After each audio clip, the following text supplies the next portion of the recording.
മഴത്തോരും മുമ്പയുടെ വരാനുള്ളൊരു episode റിവ്യൂയിലേക്ക് എല്ലാവർക്കും സ്വാഗതം. അങ്ങനെ നമ്മുടെ അലീന കടപ്പാട്ടൂരിന്ന് ഇറങ്ങണ്. എല്ലാവരോടും യാത്ര പറഞ്ഞ് ബാലചന്ദ്രന്റെ കൂടെ കാറിൽ കയറുമ്പോൾ അലീനയുടെ നെഞ്ചി പൊട്ടുന്നുണ്ടായിരുന്നു. കണ്ണുനീർ വരുന്നത് മറ്റാരും കാണാതെ ഒതുക്കി പിടിച്ച് അലീന ബാലചന്ദ്രന്റെ കൂടെ കാറിൽ കയറിപ്പോകും. ബബിത പൊട്ടിക്കരഞ്ഞുകൊണ്ട് കിച്ചണിലേക്ക് പോകുന്നൊരു ഭാഗം കൂടി കാണാം. ബബിത ഏങ്ങലടിച്ച് കരയിന്. രോഹിത് കരയുന്നില്ല, പക്ഷെ ഉള്ളാല കരയുന്നുണ്ട്. കൃഷ്ണമോളും തകർന്ന് കിടക്കണ്. പക്ഷെ നമ്മളെല്ലാവരെയും അത്ഭുതപ്പെടുത്തുന്നത് നമ്മുടെ ബബിതയുടെ പൊട്ടിക്കരച്ചിലാണ്. ആർക്കായാലും സങ്കടം വന്നു പോകുന്നൊരു ഭാഗമായിരുന്നു. അതിനുശേഷം അലീന കണ്ണുകൾ അടച്ചിങ്ങനെ കാറിൻ്റെ സീറ്റിൽ ഇങ്ങനെ ചാരിയിരുന്ന് ഒന്നും മിണ്ടുന്നില്ല. ബാലചന്ദ്രനും മിണ്ടുന്നില്ല, അലീനയും മിണ്ടുന്നില്ല. രണ്ടുപേർക്കും അങ്ങോട്ടും ഇങ്ങോട്ടും പറയാൻ വാക്കുകളുമില്ല. അലീന സങ്കടം ഉള്ളിലൊതുക്കിയിരിക്കുന്നു. അങ്ങനെ ഇരുന്ന് അലീന പെട്ടെന്ന് കണ്ണ് അടഞ്ഞു പോയി. പിന്നെ ഒന്ന് ഉണർന്നു നോക്കുമ്പോൾ ടൗൺ എത്തിയിട്ടുണ്ടായിരുന്നു.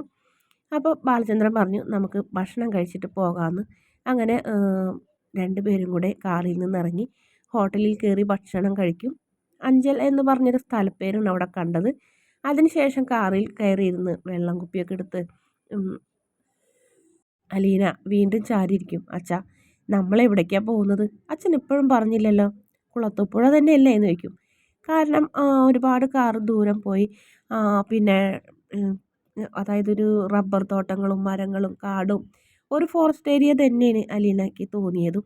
അങ്ങനെ എത്തിയപ്പോൾ ചോദിച്ചത് നമ്മൾ സ്റ്റാൻലി ജോസഫ് എന്ന് പറഞ്ഞ അങ്കിളിനെ കാണാൻ തന്നെയാണോ പോണത് എന്ന് ചോദിക്കും. അത് കേട്ടതോടുകൂടി ബാലചന്ദ്രൻ ഒന്ന് ഞെട്ടും.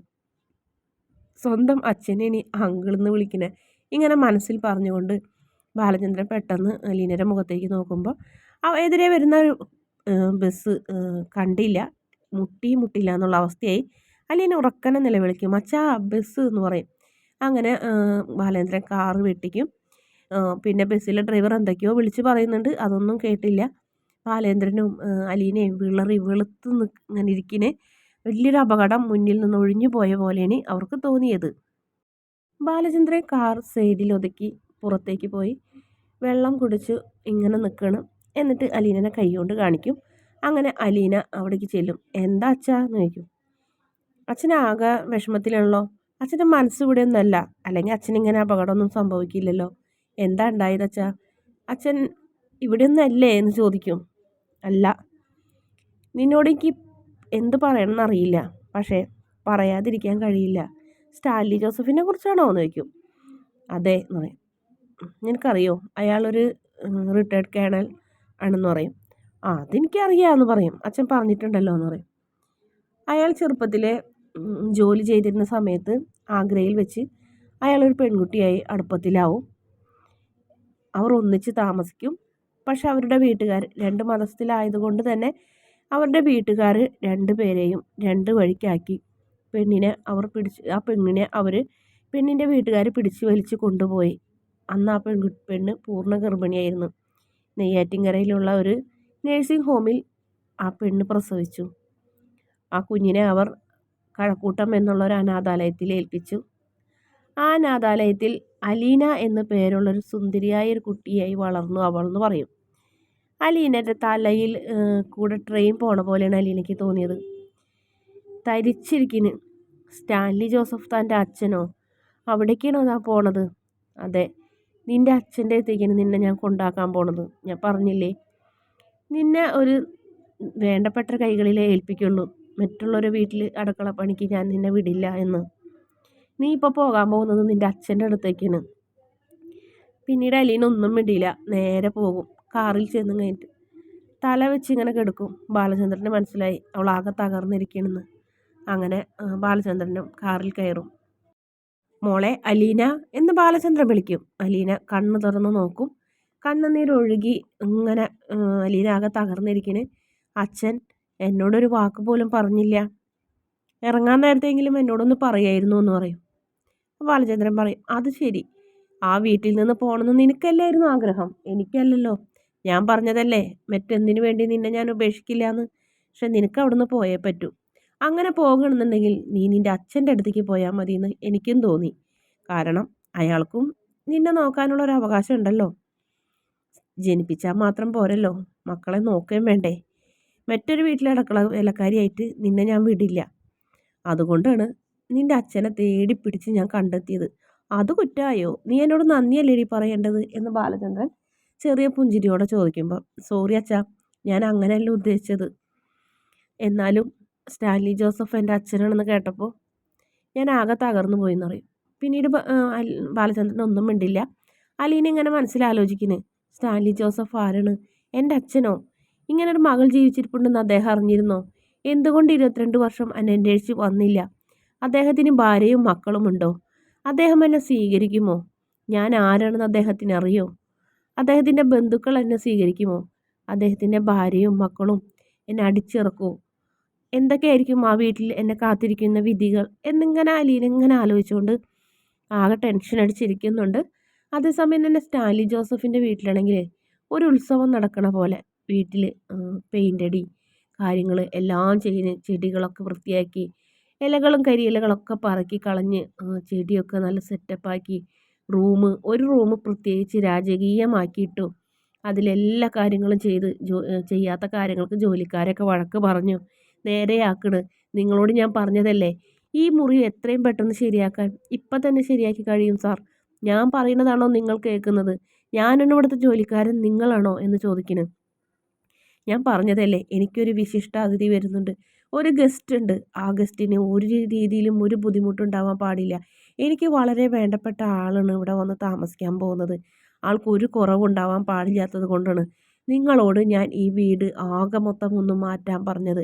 അങ്ങനെ സ്റ്റാലി ജോസഫിൻ്റെ ആ വീട് അലീനയ്ക്ക് വേണ്ടി, അലീനനെ വരവേൽക്കാൻ വേണ്ടി കാത്ത് സ്വന്തം മോളെ ഇനി കാണുമ്പോൾ സ്വന്തം മോള് വരാൻ പോണ് അങ്ങനെ ഉള്ളൊരു ഫീലിംഗാണ് അയാളുടെ മനസ്സിൽ. അങ്ങനെ ആ വീട് അലീനയ്ക്ക് വേണ്ടി ഇങ്ങനെ ഒരുങ്ങണ്. അതിഥിയെ വരവേൽക്കാനായിട്ടുള്ള നമ്മുടെ സ്റ്റാൻലി ജോസഫിൻ്റെ തിടുക്കം കണ്ടപ്പോൾ ജോലിക്കാർക്ക് ആകെ കൺഫ്യൂഷനായി. ആരാണോ വരുന്നത്?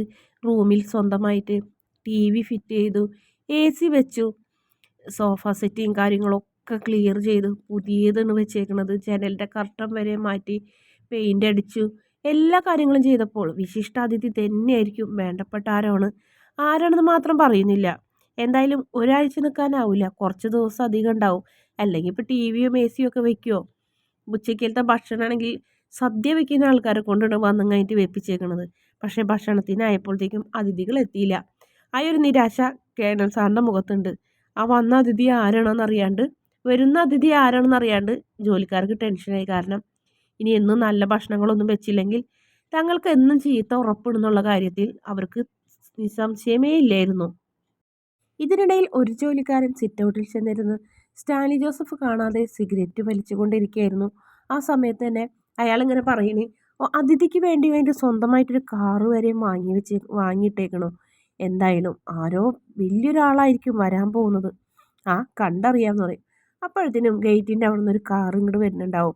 ആ കാറ് കണ്ടപ്പോൾ, ഇത് എന്തായാലും അതിഥിയല്ല, കോട്ടയം രജിസ്ട്രേഷനാണ്. ഇതിനു മുന്നേ ഞാൻ ഈ കാറ് കണ്ടിട്ടുണ്ടല്ലോ, ഇങ്ങോട്ട് വന്നിട്ടുള്ളതാണെന്നറിയും. സിറ്റ് ഔട്ടിലെത്തിയപ്പോൾ ബാലചന്ദ്രൻ ആ കാറിൽ നിന്ന് ഇറങ്ങിയപ്പോൾ അയാൾക്ക് നിരാശയായി. ഇതല്ല അതിഥി, ഇയാൾ ഇതിനു മുന്നേ ഇവിടെ വന്നിട്ടുള്ളതാണെന്ന് പറയും. അതിനുശേഷം ഫ്രണ്ട് ഡോർ തുറന്ന് അലീനയെ കൂടി ഇറങ്ങിയതോടുകൂടി ജോലിക്കാരൻ്റെ കണ്ണിങ്ങനെ തിളങ്ങണ്. നല്ലൊരു പെൺകുട്ടി, നല്ല ഐശ്വര്യം തുളുമ്പുന്ന പെൺകുട്ടി. ഒറ്റ നോട്ടത്തിൽ നമ്മുടെ കേണൽ സാറിൻ്റെ മൂത്ത മകളുടെ ചായ, ഡാനിയയുടെ മുഖഛായയാണല്ലോ ഈ കുട്ടിക്കുള്ളത്. ഈ റീത്ത മേഡത്തിൻ്റെ വല്ല ബന്ധുക്കളായിരിക്കുമോ എന്ന് ചോദിക്കും.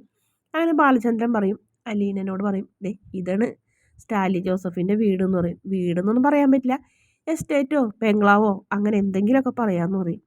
അപ്പോഴത്തേനും ജോലിക്കാരൻ അങ്ങോട്ട് അടുത്തേക്ക് ചെല്ലണ്. ആ സമയത്ത് നായ്ക്കൾ അങ്ങോട്ട് ഓടി വരും അലീനയുടെ അടുത്തേക്ക്. ബാലചന്ദ്രൻ ഞെട്ടി ബാക്കിലേക്ക് മാറും. അലീനയുടെ ചുറ്റും 5 നായ്ക്കളും വളഞ്ഞിങ്ങനെ നിൽക്കണ്. ഇപ്പം അലീനനെ കടിച്ച് കുടയും എന്ന് ജോലിക്കാരനും തോന്നി. അങ്ങനെ അയാളും ആകെ പകച്ച് നിൽക്കണ്. 5-8 വർഷമായി ഞാൻ ഈ വീട്ടിലെ ഡ്രൈവറായി വന്നിട്ട് ഇന്ന് വരെയും ഈ പെൺകുട്ടി ഇവിടെ വന്നിട്ടോ ഈ നായ്ക്കളെ കണ്ടിട്ടോ ഇല്ല. പിന്നെ എന്തുകൊണ്ടാണ് ഈ പെൺകുട്ടിയെ ഈ നായ്ക്കൾ ഇങ്ങനെ സ്നേഹം കൊണ്ട് നക്കുകയും തലോടുകയൊക്കെ ചെയ്യണത്? ബാലചന്ദ്രനും അത്ഭുതത്തോടെ നോക്കണത്. അലീനയ്ക്ക് മനസ്സിലായി, താൻ ചെറുപ്പത്തിലേ തുടങ്ങി നായകളെ സ്നേഹിച്ചതിൻ്റെ കാരണം തൻ്റെ അച്ഛനും ഇതേ നായ്ക്കളെ സ്നേഹിച്ചു കൊണ്ട് നിൽക്കുകയല്ലേ. ആ ഒരു ഇതാവും എനിക്ക് കിട്ടിയിട്ടുണ്ടാവാമെന്ന് തോന്നണം. അപ്പോഴത്തേനും നമ്മുടെ അകത്തുനിന്ന് മറ്റൊരു ജോലിക്കാരൻ വരും. വരൂ സാർ അവിടെ കാത്തു നിൽക്കണമെന്ന് പറയും. ബാലചന്ദ്രന് ചെറിയൊരു അനിഷ്ടം തോന്നും. സ്വന്തം മകളും കൺമുന്നിൽ വന്നിട്ട് ഓടി വന്ന് സ്വീകരിക്കാതെ അങ്ങോട്ട് ചെല്ലണം. എന്തെങ്കിലും ആവട്ടെ. ഈ വീട് ആകെ മാറിയിട്ടുണ്ട് കേട്ടോ അലീന. ഞാൻ വന്നപ്പോൾ ഇങ്ങനെ അല്ലായിരുന്നു. പെയിൻ്റൊക്കെ അടിച്ചിട്ടുണ്ടല്ലോ. മൊത്തത്തിലൊന്ന് റീഫ്രഷ് ചെയ്ത പോലെ.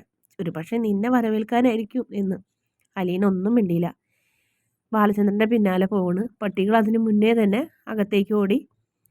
അവിടെ ചെന്ന് കഴിയുമ്പോൾ സ്റ്റാൻലി ജോസഫ് ഒരു മുറിയിൽ നിന്ന് ഹാളിലേക്ക് വരുന്നു. അയാളെ കണ്ടപ്പോൾ അലീനയുടെ മനസ്സ് ആകെ ഒന്ന് പതറിപ്പോകണ്. ഒട്ടും സ്നേഹം തന്നെ അലീനയ്ക്ക് അയാളോട് തോന്നണില്ല. ഉണ്ടമുഖം, കട്ടമീശ, കൊമ്പമീശ, ചോരക്കണ്ണ് പോലെ.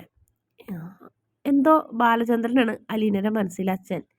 അലീനയ്ക്ക് അയാൾ ഉൾക്കൊള്ളാൻ കഴിഞ്ഞില്ല. Balachandran, hello mister Balachandran, good afternoon എന്ന് പറഞ്ഞ് അയാൾ ഷെയ്ക്കൻഡ് കൊടുക്കും. ബാലചന്ദ്രൻ തിരിച്ചു ഗുഡ് ആഫ്റ്റർനൂൺ അലീന എന്ന് പറഞ്ഞ് അലീനയ്ക്കും കൈ കൊടുക്കും. പക്ഷേ അലീന ഇണങ്ങിയില്ല. ഇണങ്ങാതെ അയാളെ മുഖത്തേക്ക് എന്നെ നോക്കി നിൽക്കുകയായിരുന്നു. ഇതാണോ തൻ്റെ അച്ഛൻ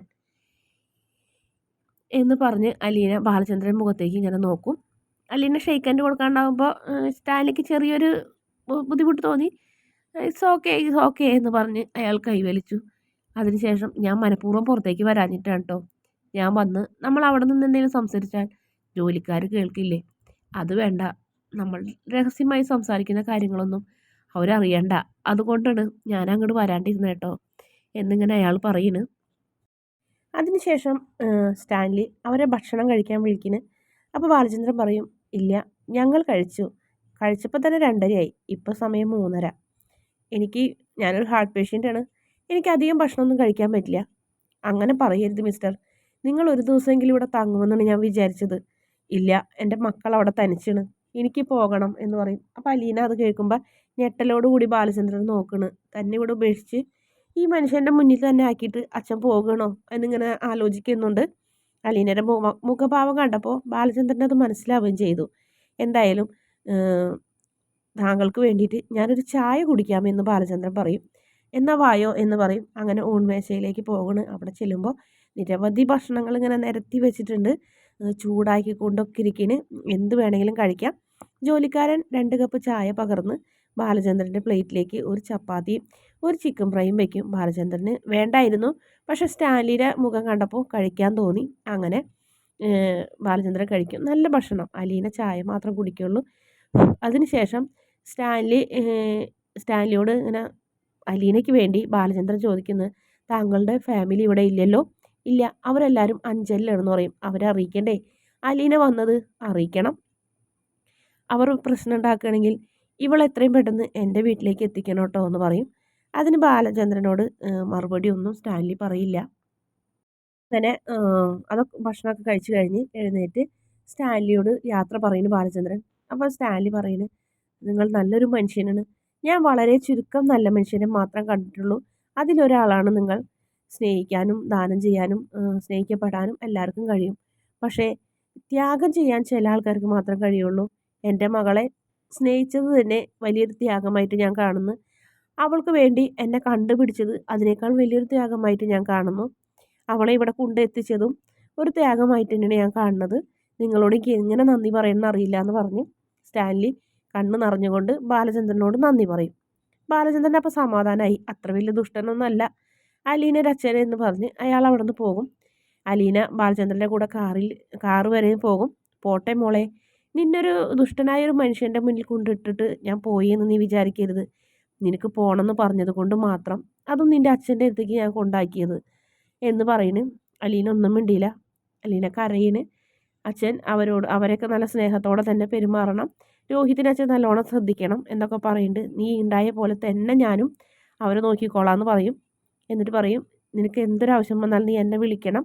ഞാൻ ഇടയ്ക്കിടയ്ക്ക് കാണാൻ വരും. എൻ്റെ മോളെ എനിക്ക് കാണാണ്ട് പറ്റില്ലല്ലോ എന്നിങ്ങനെ ബാലചന്ദ്രൻ പറയുന്നു സങ്കടത്തോടെ. അലീനയും പൊട്ടിക്കരയിന്. നീ കരഞ്ഞിട്ടുണ്ടെങ്കിൽ എനിക്ക് പോകാൻ കഴിയില്ല മോളെ. നിൻ്റെ സന്തോഷത്തോടുള്ള നിൽപ്പ് കണ്ടിട്ട് വേണം എനിക്ക് പോകാൻ എന്ന് പറയും.